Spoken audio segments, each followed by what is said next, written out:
Good evening from Washington, D.C. I'm Mehdi Hassan in for Chris Hayes. There has always been a racist, white supremacist fringe to the modern Republican Party.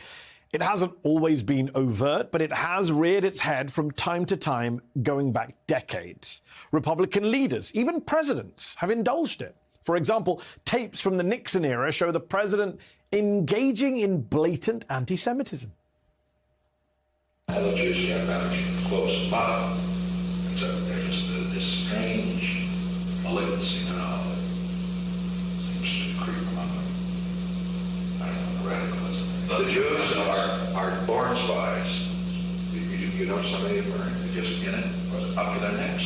And Ronald Reagan infamously popularized the racist trope of the welfare queen.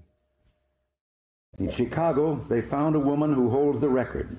She used 80 names, 30 addresses, 15 telephone numbers to collect food stamps, Social Security, veterans benefits for 4 non-existent deceased veterans' husbands, as well as welfare. Her tax-free cash income alone has been running $150,000 a year.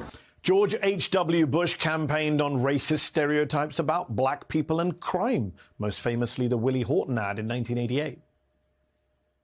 Dukakis not only opposes the death penalty, he allowed first-degree murderers to have weekend passes from prison. One was Willie Horton, who murdered a boy in a robbery, stabbing him 19 times. Despite a life sentence, Horton received 10 weekend passes from prison. Horton fled, kidnapped a young couple, stabbing the man and repeatedly raping his girlfriend. So they have been doing this racist dog whistling forever. Every Republican president going back 50 years has known that their party includes racists, anti-Semites, and white nationalists, and they have all catered to those people in some shape or form. But what makes our current political moment so scary is that that fringe element has now become mainstream. And if you thought it was bad during the Trump presidency, well, it's gotten even worse since he left office. The past 18 months have been like racist Trumpism on steroids. Over the weekend, at a Trump rally in Nevada, Alabama Senator Tommy Tuberville spouted the same racist tropes about black people and crime that we heard 30 years ago, and just like in the Willie Horton ad, he began by blaming Democrats. Some people say, well, they're soft on crime. No, they're not soft on crime. They're pro-crime. They want crime. They want crime because they want to take over what you got. They want to control what you have. They want reparation because they think the people that do the crime are owed that. Bull. They are not owed that. The people that do the crime are owed reparations. Note the cheers from the crowd there. And that was especially disgusting coming from Tuberville, a guy who spent decades working with black athletes as a head football coach at several universities. Just yesterday at yet another Trump rally, it was Georgia Congresswoman Marjorie Taylor Greene, oh yes, spewing vile anti-immigrant rhetoric. Joe Biden's 5 million illegal aliens are on the verge of replacing you, replacing your jobs, and replacing your kids in school. And coming from all over the world, they're also replacing your culture. And that's not great for America. Replacing you, replacing your culture. To be clear, Marjorie Taylor Greene there is espousing a neo-Nazi conspiracy theory known as the Great Replacement. It's the same vile ideology that the white supremacist mass shooter at the Pittsburgh Tree of Life synagogue ascribed to. What used to be disguised with dog whistle language and innuendo is now right there at the surface. It is so normalized on the right. Watch how late last month at a North Carolina rally, the crowd just assumes that the ex-president is talking about the N-word, even if he says he wasn't, and they shout it back at him. You know, Putin mentioned the N-word. You know what the N-word is? It's no. It's the nuclear word.